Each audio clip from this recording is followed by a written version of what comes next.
بعد فأعوذ بالله من الشيطان الرجيم بسم الله الرحمن الرحيم رب اشرح لي صدري ويسر لي أمري واحلل عقدة من لساني يفقهوا قولي ربي زدني علما اللهم فقهني في ديني اللهم إني أسألك علما نافعا ورزقا طيبا وعملا متقبلا اللهم صل على محمد وعلى آل محمد كما صليت على إبراهيم وعلى آل إبراهيم إنك حميد مجيد اللهم بارك على محمد وعلى آل محمد كما باركت على إبراهيم وعلى آل إبراهيم إنك حميد مجيد.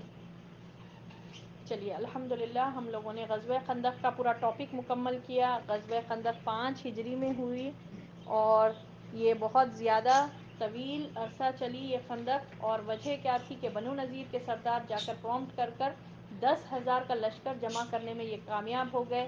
ایک دن فکس کرے تھے کہ ایٹ ونس یہ لوگ سب مارچ کر کے جو ہے مدینہ پہ اٹیک کریں گے.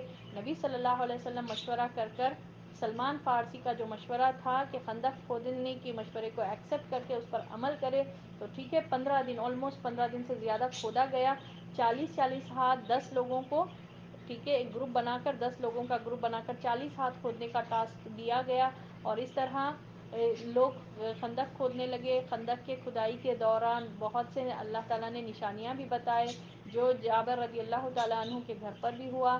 نعمان بن بشیر کے بہن جو کھجور لے کر آئے تھے مٹھی بھر اس میں بھی ہوا. پھر آپ صلی اللہ علیہ وسلم جب کدال مارے بسم اللہ کہہ کر تو ایک روشنی نکلی اور آپ صلی اللہ علیہ وسلم نے کہا کہ مجھے یمن فارس اور شام کی فتح کی خوشخبریاں دی گئی.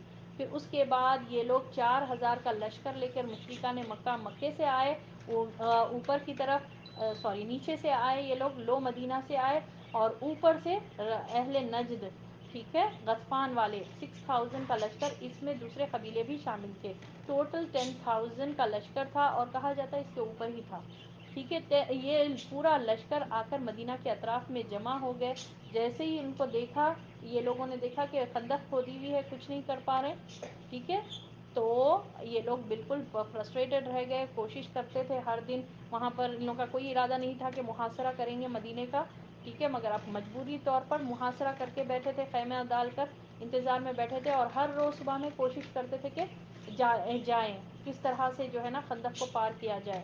اور مسلمان جو ہے نا ٹائٹ سیکیورٹی دے رہے تھے شدت سے جو ہے نا ان کافروں کو روک رہے تھے کہ وہ خندق کے پاس بھی نہ آئے. اور اس سلسلے میں ان لوگوں نے تیر برسائے پتھر بھی برسائے اور اللہ اکبر اس سلسلے میں آپ صلی اللہ علیہ وسلم اور مسلمانوں کی کئی نمازیں بھی جو ہے نا قضا ہوتی گئی. سورج غروب ہونے کے بعد ہی وہ ادا کر سکتے تھے. اتنا ٹائٹ سیکیورٹی دیتے تھے. تو سبحان اللہ. اب یہ اس کے بعد جو ہوا اب یہی وہ چل رہا تھا کہ بنو قریظہ جو مدینے میں اندر کے تھے جس کے ساتھ آپ صلی اللہ علیہ وسلم کا عہد تھا میثاق مدینہ تھا کہ کبھی بھی دشمنوں کو ہمارے خلاف مدد نہیں کرنا. ان لوگوں نے عہد شکنی کر دی ٹھیک ہے. ان کے پاس بنو نذیر کا سردار ہوئے بن اخطب گیا جا کر ورغلایا اور پھر کعب بن اسد جو بنو قریظہ کا سردار تھا اس نے ایکسیپٹ کر لیا اور کہا کہ ٹھیک ہے میں اب ان لوگوں سے مل جاتا ہوں یعنی بنو غطفان اور مشرکوں کو میں ساتھ دوں گا اہل مکہ کو اور میں جو ہے نا محمد صلی اللہ علیہ وسلم سے بدعہدی کرتا ہوں. ریڈی ہو گیا وہ. اور نبی صلی اللہ علیہ وسلم کو جب یہ خبر ملی فوری 500 کا لشکر آپ صلی اللہ علیہ وسلم نے کچھ صحابہ کو لیڈر بنا کر بھیجا دیے ٹھیک ہے. اب آپ سوچئے 3,000 کا تھا مسلمانوں کا لشکر اس میں سے 500 کو نبی صلی اللہ علیہ وسلم نے بھیجا دیا اور کچھ صحابہ رضی اللہ تعالیٰ عنہ کو بھیجے کہ جا کر واقعے میں معلوم کر کے آؤ بنو قریظہ کے پاس جاؤ کیا یہ خبر سچی ہے کنفرم کر کے لے کر آؤ. تو ان لوگوں نے کہا کہ ہاں بالکل کنفرم ہے اور یہ جیسا عدل و خارا نے بدعہدی کی تھی رجیع کے ٹائم پر یہ لے کر گئے تھے اچھا ٹھیک ہے ہم بہت اچھا رکھیں گے مگر بعد میں رجیع کے مقام پر پہنچ کر ان لوگوں نے جس طرح سے بدعہدی کی تھی اب یہ بھی بدعہدی پر تلے ہوئے ہیں. اور انہوں نے گالیاں بھی بکی نبی صلی اللہ علیہ وسلم پر نفرت کا اظہار بھی کیا اور کہا کہ ہم کسی اللہ کے رسول کو نہیں جانتے کون محمد ہم نہیں جانتے کہ ہمارا کوئی ان کے ساتھ معاہدہ نہیں ہے. اس طرح سے توہینی جملے بھی انہوں نے کہے تھے. تو نبی صلی اللہ علیہ وسلم کو جب پتہ چلا سبحان اللہ اور مسلمانوں کو بھی جب یہ خبر کی کنفرمیشن صحیح ہے بول کر پتہ چلا لوگوں پر اتنا خوف طاری ہوا کہ حلق تک دل آ گئے تھے کیونکہ عورتیں اور بچے ہیں مدینہ میں. اب وہ لوگ اگر یہاں پر سے نکل کر مدینہ پر اٹیک کر دیں تو کیا کر سکتے؟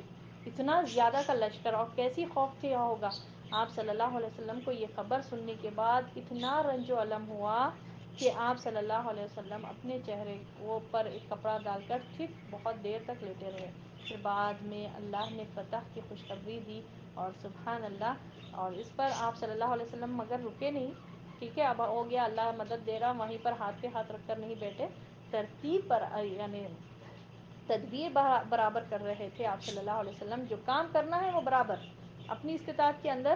اور اسی سے آپ صلی اللہ علیہ وسلم نے مشورہ کیا کہ کیا ہم جو ہے نا بنو غطفان کا جو لیڈر ہے اس کو ہم مصلحت کر رہے ہیں، اس سے ہم کمپرومائز کر لیں گے، ہم ان کو 1/3 جو ہے نا پھل دے دیں گے، اور ان کو کہیں گے کہ وہ لوگ لشکر کو لے کر چل جائے، ایٹ لیسٹ یہ لوگ گئے تو تھوڑا کم تو ہوتا نا.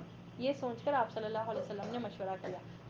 مگر سبحان اللہ، سعد بن معاذ اور سعد بن عبادہ، اوس اور خزرج کے جو دونوں لیڈرز تھے، ان لوگوں نے کہا نہیں، ہم لوگ ایسا کیوں کریں، ہم لوگ یہ مشرک ہے، ہم لوگ کے پاس اسلام کی دولت ہے، ہرگز ہم ایسا نہیں کریں گے، ہم کوئی صلح نہیں کریں گے ان کے ساتھ، بلکہ ہم تو ان کو تلواریں ہی دیں گے، لڑیں گے. تو آپ صلی اللہ علیہ وسلم خوش ہوئے اور پسند فرمائے. ٹھیک ہے. پھر اب بنو قریظہ، اب اللہ کی مدد کیسے آئی؟ پہلے احزاب میں پھوٹ پڑ گئی. نعیم بن مسعود رضی اللہ تعالیٰ عنہ، نعیم بن مسعود رضی اللہ تعالیٰ عنہ یہ کیا کرے، تعلق تھا ان کا بنو غطفان سے، اور ان کے اچھے ریلیشنز تھے یہود سے بھی، بنو قریظہ سے بھی اچھے ریلیشنز تھے، اور اہل مکہ یعنی قریش سے بھی اچھے ریلیشنز تھے. تو اب یہ گئے جا کر بنو قریظہ کو بولے کہ دیکھو جو ہے نا یہ مکہ والے جو ہے نا تم کو تمہارے اس پر چھوڑ دیں گے، تمہارا تو یہاں پر مدینہ میں یہیں پر مال بھی ہے، دولت بھی ہے، اور عورتیں بچے سب یہیں پر ہیں. یہ لوگ تو آؤٹ سائڈرز ہیں، وہ لوگ کا پورا مال دولت بچے عورتیں وغیرہ سب ان کے اپنے اپنے ملک میں ہیں، یہاں پر ہے، اور ہو سکتا ہے یہ لڑے یا نہیں لڑے تو واپس چلے گئے تو کل تو تم محمد صلی اللہ علیہ وسلم کے رحم و کرم پر ہو جاؤ گے. تو انہوں نے کیا کہا کہ یرغمالی پوچھو ان سے. ٹھیک ہے، اب پوچھو ان سے، کچھ لوگوں کو پوچھو ہمارے انڈر میں دیں تاکہ ہم کو یقین ہو جائے کہ واقعی آپ لوگ ہماری مدد کرنا چاہ رہے ہیں. اور پھر گئے قریش کے پاس جا کر بولے کہ دیکھو بنو قریظہ جو ہے نا ان سے نبی صلی اللہ علیہ وسلم سے کمیونیکیٹ کرے، بات کرے اور بات چیت کرے، اور بولے کہ ہم شرمندہ ہیں، ہم بدعہدی کرے، ہم جو ہے نا آپ کے پاس ہم کچھ لوگوں کو لا کر دیتے ہیں اس کے کمپنزیشن میں، یعنی اس کے اس میں کہ ہم غلط کریں آپ کے ساتھ، تو ہم کیا کریں گے، اہل مکہ کے کچھ لوگ اور بنو غطفان سے کچھ لوگ جو ہے نا ہم آپ کو دے دیں گے، آپ ان کے ساتھ جو کرنا ہے کر لیں. تو سبحان اللہ، ان کو کہے کہ جا کر کے یرغمالی وہ لوگ پوچھیں گے، ہرگز نہیں دینا. تو جب دونوں فریق نے آپس میں ایک دوسرے سے جو بات کہی تھی ویسی اسی طرح کیا گیا. یرغمالی پوچھے قریش کے لوگ، بنو قریظہ پوچھے یرغمالی دو. ٹھیک ہے، تو ان لوگوں نے یہ کہا کہ نہیں یرغمالی نہیں دیں گے، اور دونوں نے کہا کہ نعیم نے صحیح کہا تھا. اس طرح ان لوگوں میں پھوٹ پڑ گئی، اور اللہ کی مدد یہ آئی کہ جتنے بھی یہ دشمنان اسلام تھے وہاں پر اللہ نے یہ بنو غطفان اور مشرکان مکہ جو تھے وہاں پر اللہ نے تیز ہوا بھیجی. ایسی تیز ہوا، تیز بھی تھی اور ٹھنڈ کڑاکے کی ہوا تھی یہ کہ ان کے خیمے اڑ گئے. سبحان اللہ. اور فرشتوں کو اللہ نے بھیجا جو ان کے دلوں میں رعب ڈالے. ان کے ہانڈیاں، ان لوگ جو کھانے وغیرہ تیار کر رہے تھے سب پلٹ گئے، ان کے جانور رسی توڑا کے بھاگ گئے. یہ ان میں اتنا ڈر خوف طاری ہوا، فرشتوں کو اللہ نے بھیجا کہ ان کے دلوں میں ڈر خوف طاری کرے. تو سبحان اللہ، یہ لوگ کیا ہوا، نیکسٹ ڈے مارننگ میں بالکل چلے گئے، اور بالکل صاف میدان تھا. نبی صلی اللہ علیہ وسلم نے حذیفہ بن یمان کو بھیجایا تھا جا کر معلوم کر کے ان کا سچویشن کیا ہے اب ان لوگوں کا نیکسٹ پلاننگ. تو وہ لوگ گئے، کوئی ان کو پہچان بھی نہیں سکا، اور حالانکہ وہ سائڈ بہت زیادہ سردی تھی. ٹھیک ہے، خندق کے اس پار سردی تھی، خندق کے اس پار نہیں تھی.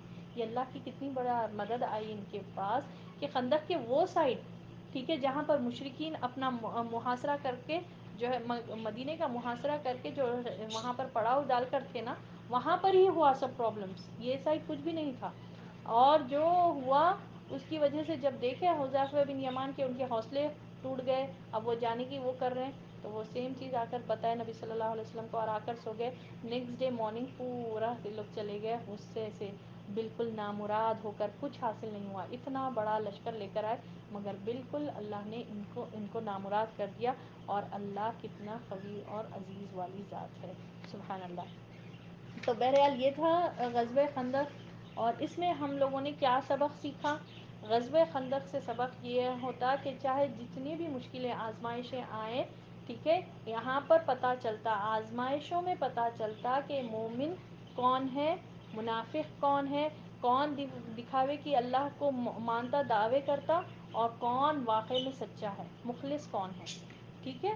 یہاں پر آ کر مومنوں کا معاملہ کیا تھا؟ وہ لوگ تو بولے تھے کہ یہ تو وہی ہے جس کا وعدہ ہم کو اللہ اور اللہ کے رسول نے کیا، اور منافقین نے کیا کہا کہ یہ کیا ہے، یہ تو ہم کو تو جو ہے نا، یہ کہاں محمد صلی اللہ علیہ وسلم ہم کو خسرا اور خیسر اور کسرا کے کنگن کی خوشخبریاں دے رہے، ادھر تو قضائے حاجت کو جانے کی فرصت نہیں ہے، وہاں پر بھی جان کی خیر نہیں ہے۔ اس طرح کے کمنٹس اور ٹونٹس کرنے لگے، ٹھیک ہے، طنزیہ انداز میں بات کرنے لگے۔ اور کچھ لوگوں نے کہا یہاں کچھ نہیں ہے، چلو چلو واپس چلو، یثرب چلو، واپس مدینہ چلو، پلٹو، ہمارے گھر وہاں پر وہ ہے۔ اور کچھ لوگوں نے کیا کہا کہ نبی صلی اللہ علیہ وسلم کے سامنے ہیلا تلاش کرنے لگے، اور کہنے لگے کہ نہیں نہیں، ہمارے گھر تو محفوظ نہیں ہے، ہمارے عورتیں اور بچے وہاں محفوظ نہیں ہیں۔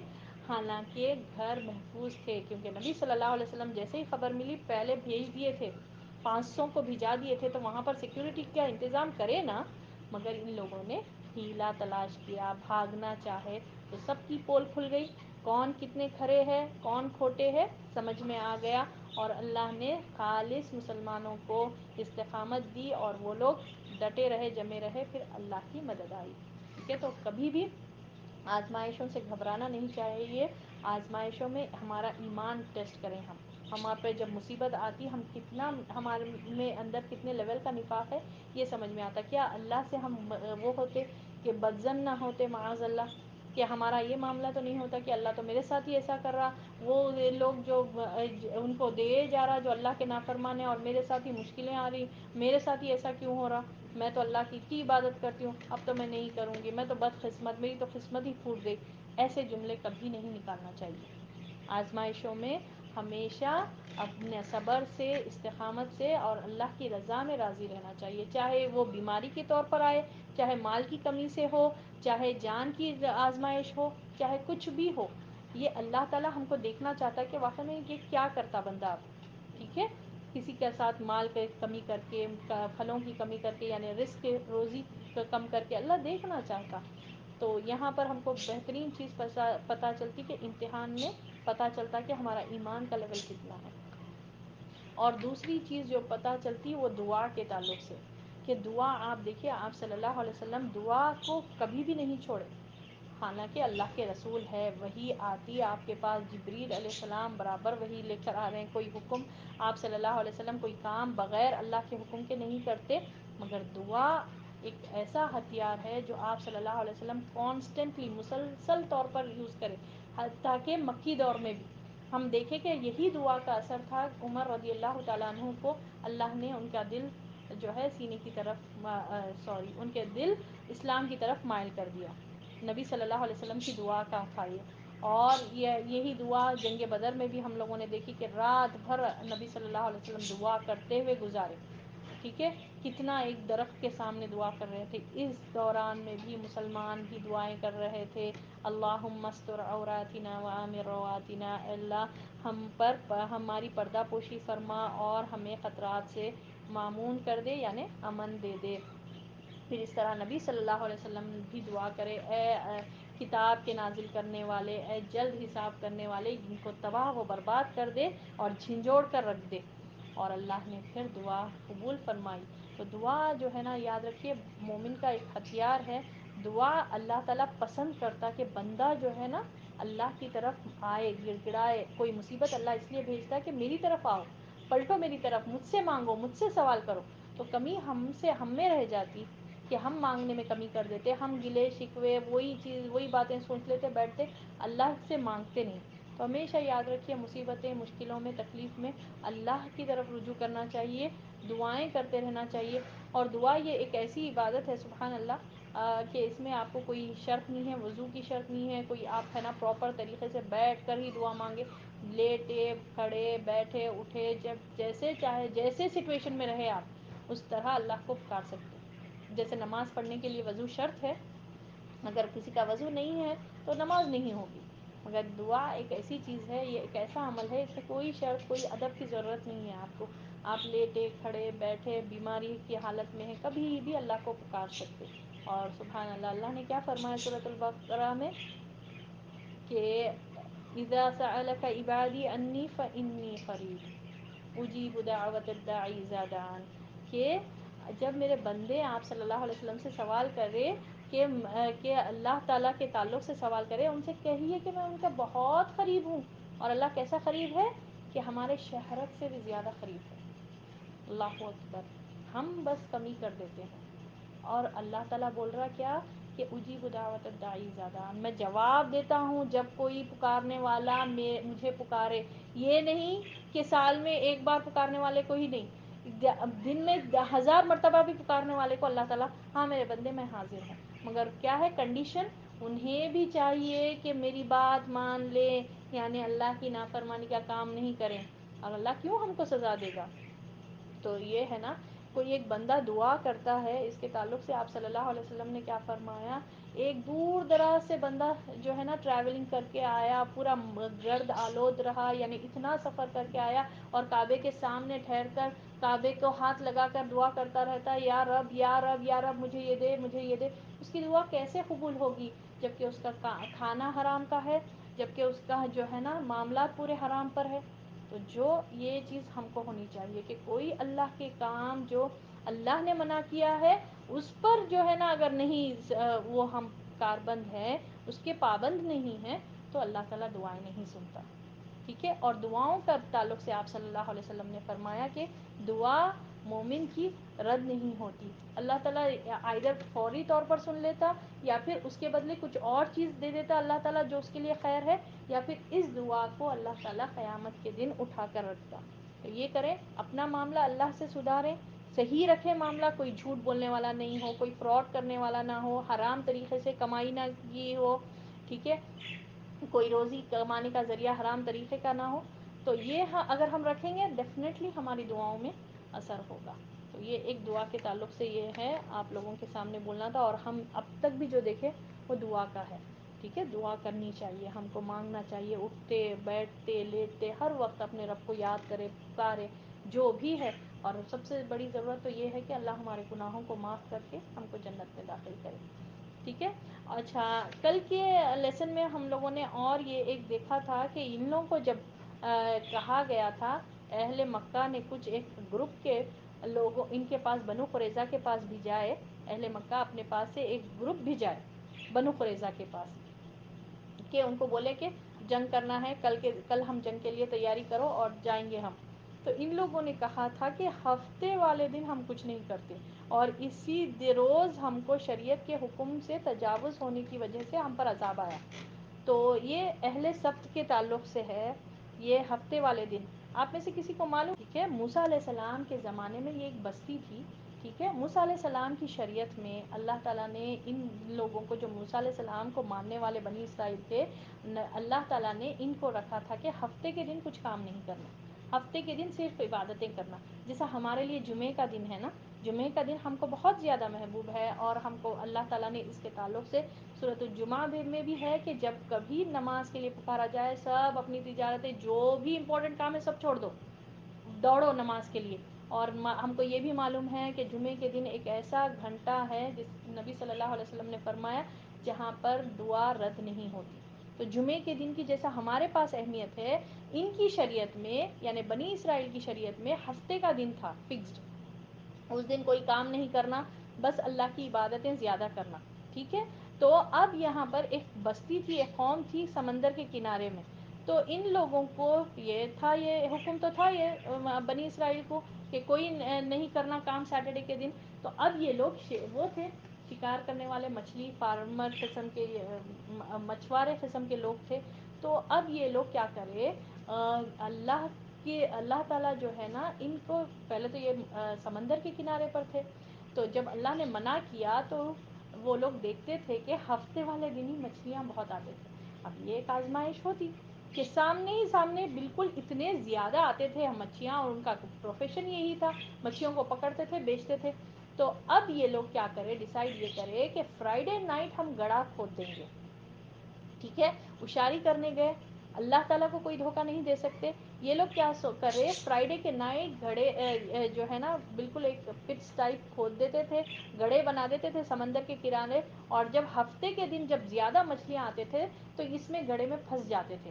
اور یہ لوگ کیا کرتے تھے، نیکسٹ ڈے یعنی سنڈے کے دن، اتوار کے دن یہ لوگ کیا کرتے تھے، وہ مچھلیوں کو نکال لیتے تھے اور بولتے تھے کہ ہم ہفتے کو تو نہیں کرے بھئی، یہ تو ہے تو مگر ہفتے کی مچھلیاں. ٹھیک ہے، وہ دن تو تھا نا، وہی وہ دن کے مچھلیاں. مگر یہ لوگ اشاری کرنے گئے، اللہ کے ساتھ دھوکے دہی کرنے گئے، اور کیا کہتے تھے کہ نہیں ہم تو کام سنڈے کے دن کر رہے ہیں. تو اب ان لوگوں میں 3 گروپس ہو گئے تھے. ٹھیک ہے، یہ بستی میں 3 گروپس ہو گئے.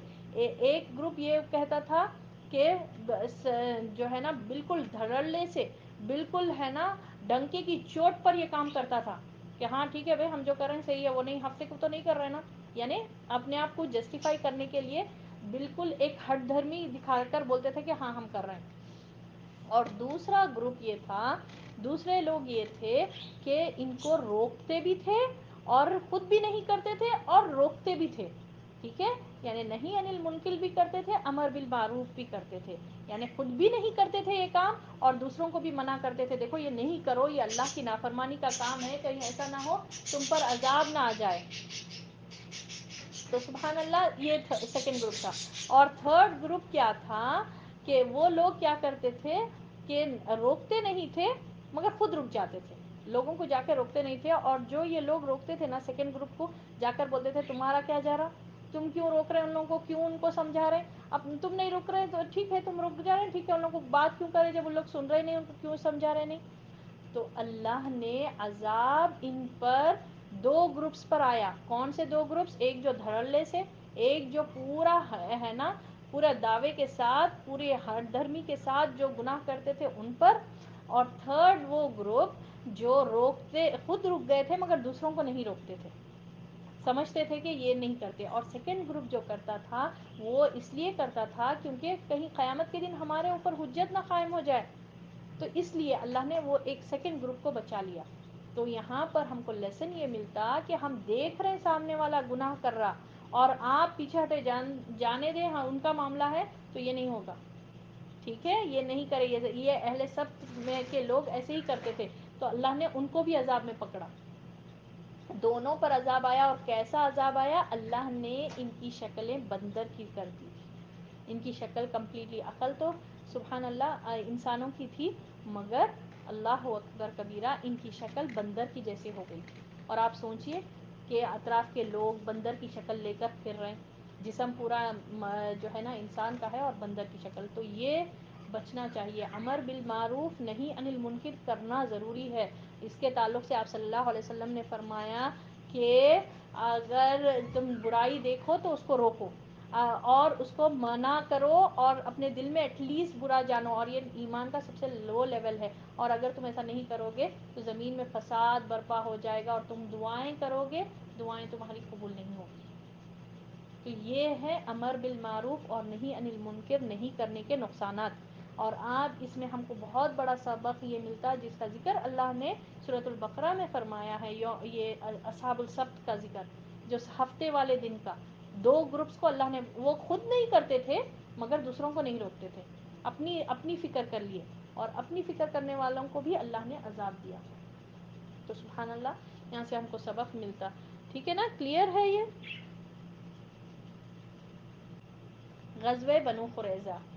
اب کیا ہوا، ذی-الحجہ 5 ہجری، نبی صلی اللہ علیہ وسلم غزوہ خندق سے واپس آنے کے بعد ابھی ہتھیار اور کپڑے اتار کر سلمہ رضی اللہ تعالیٰ عنہا کے گھر میں غسل فرما ہی رہے تھے کہ حضرت جبریل علیہ السلام تشریف لائے اور بنو قریظہ کی طرف نکلنے کا حکم دیا اور فرمایا کہ میں آگے آگے جا رہا ہوں، ان کے قلعوں میں زلزلہ برپا کر دوں گا اور ان کے دلوں میں رعب ڈال دوں گا. اور یہ کہہ کر فرشتوں کے جلو میں روانہ ہو گئے.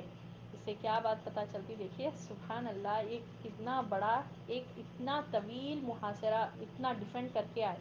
ٹھیک ہے، کھودنے میں اتنے دن لگے، پھر ان لوگوں نے آلموسٹ 1 مہینہ تک یہاں یہ اتنی طویل چلی ہے یہ غزوہ، وہاں پر محاصرہ کیا گیا، اتنا ٹائٹ سیکیورٹی. اب آپ صلی اللہ علیہ وسلم واپس آئے، یہ لوگ چلے گئے واپس نامراد ہو کر. آپ صلی اللہ علیہ وسلم مدینہ واپس گئے اور سلمہ رضی اللہ تعالیٰ عنہا کے گھر پر. اب سلمہ رضی اللہ تعالیٰ عنہ کے گھر پر بولے تو یہ کہاں سے؟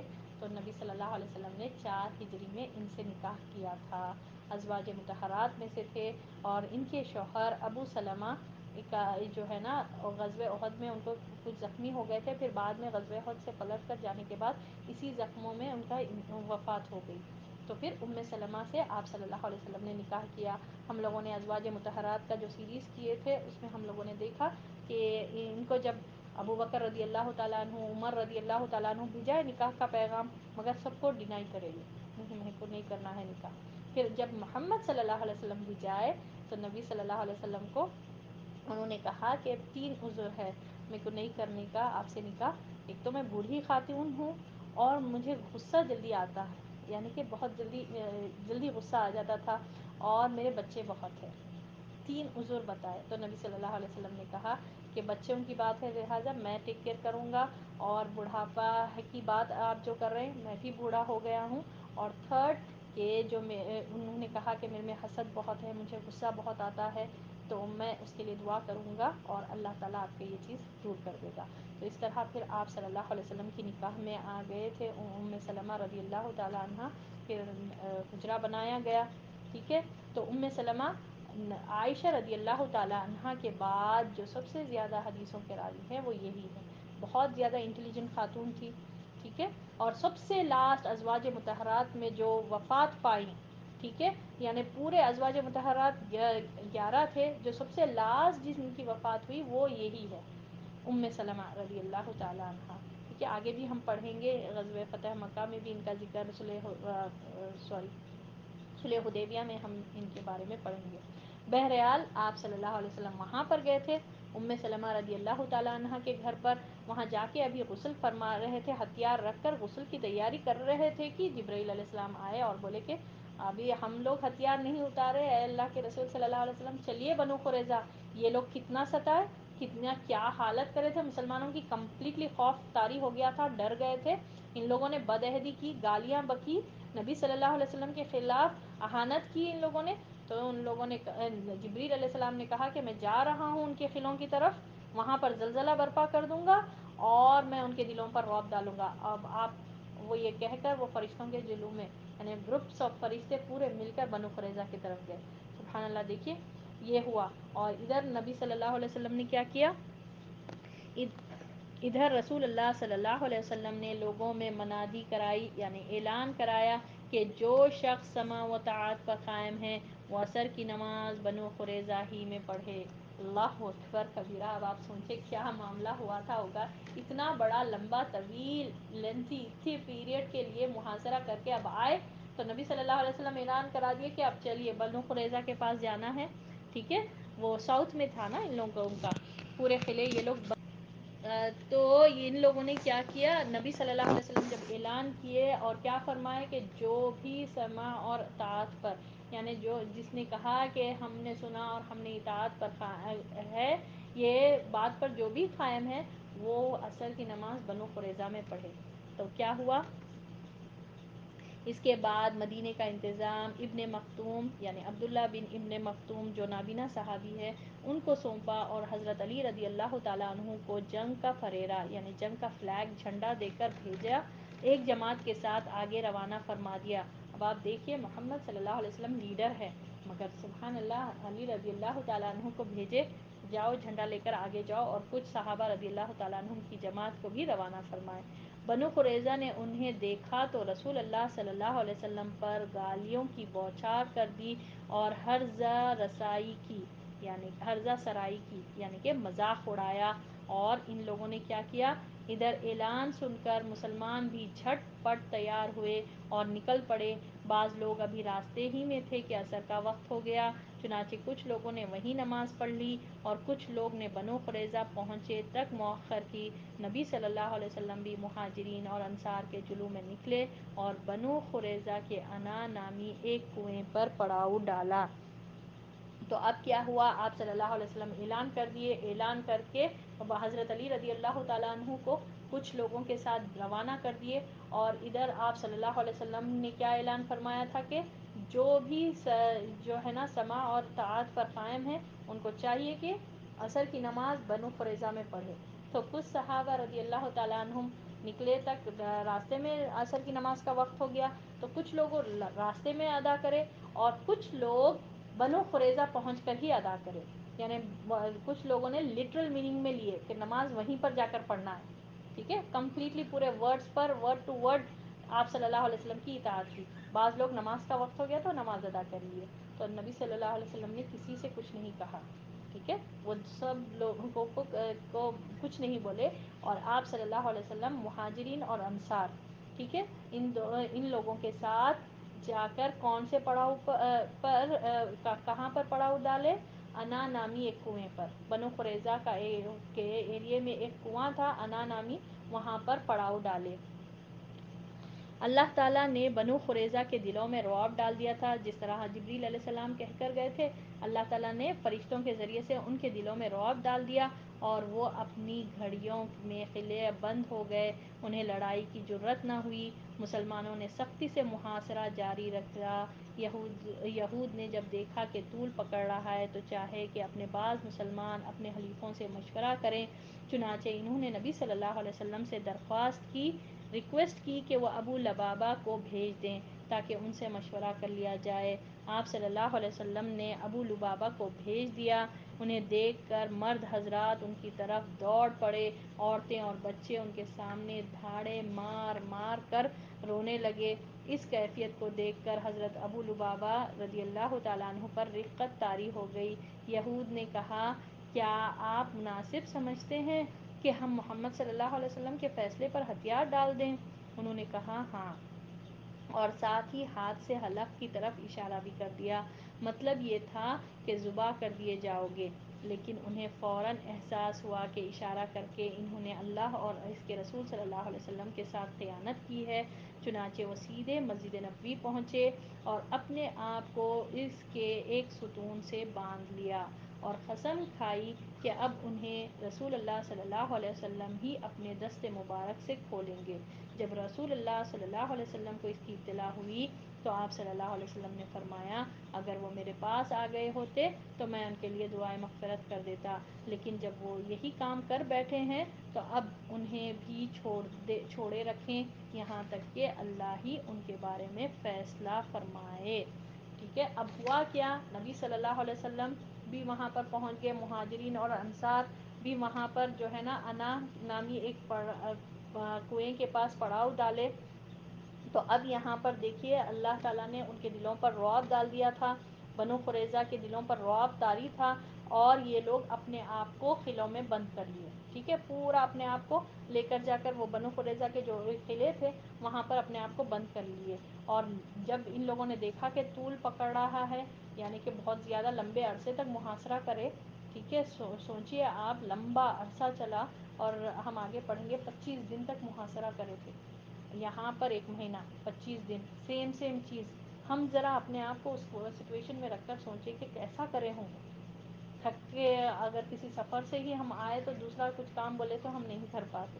اللہ اکبر کبیرہ، یہ کس قسم کے لوگ تھے، سمعنا و اطعنا، ہم نے سنا، ہم نے اطاعت، اور اطاعت میں اس طرح سے جمے ہوئے تھے۔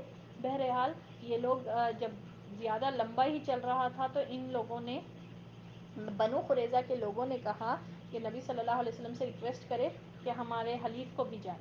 اب حلیف کون تھے؟ اوس کے لوگ ان کے حلیف تھے۔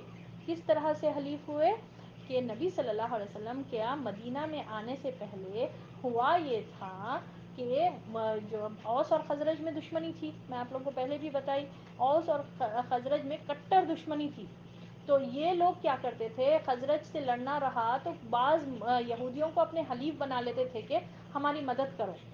تو اس طرح سے حلیف تھے. بعض مسلمان جو ہو گئے تھے نا اوس اور خزرج میں سے، تو ان کے حلیف تھے. تو یہ اوس والے جو ہے بنو قریظہ کے حلیف تھے. اعوذ باللہ، یہ طول پکڑ رہا ہے، یہ محاصرہ کیے جا رہے ہیں، مسلمان پیچھے نہیں ہٹ رہے. تو ان لوگوں نے آپ صلی اللہ علیہ وسلم کے پاس ایک ریکویسٹ، ایک درخواست بھیجی کہ ہمارے حلیف اوس میں سے کسی کو بھیجائیں، ٹھیک ہے، وہ تاکہ وہ بات کر سکے، تاکہ کچھ بات کریں. تو نبی صلی اللہ علیہ وسلم نے ابو لبابہ رضی اللہ تعالیٰ عنہ کو بھیجا. ابو لبابہ کو جب جیسے ہی وہ لوگ ان کے پاس آتے ہوئے دیکھے تو ان کے مرد حضرات، اس کے بنو قریظہ کے مرد حضرات دوڑتے ہوئے ان کے پاس گئے. ٹھیک ہے، آپ سوچیے، آپ یہ لوگ پورا اپنے آپ کو اندر بند کر لیے تھے قلعوں میں، حویلیوں میں، ان کے جو بھی تھے وہاں پر اپنے آپ کو بند کر لے کر تھے. تو اب جیسے ہی ابو لبابہ کو آتے ہوئے دیکھے، مرد حضرات دوڑتے ہوئے گئے، عورتیں اور بچے ان کے سامنے رونے بلکنے لگ گئے. تو اس پر جو ہے نا ان کو تھوڑا نرم پڑ گئے ابو لبابہ رضی اللہ تعالیٰ عنہ. تو ان لوگوں نے کہا کیا کرنا چاہیے، ہم محمد صلی اللہ علیہ وسلم کے سامنے اپنے آپ کو سرنڈر کر دیں، آپ کا کیا مشورہ ہے؟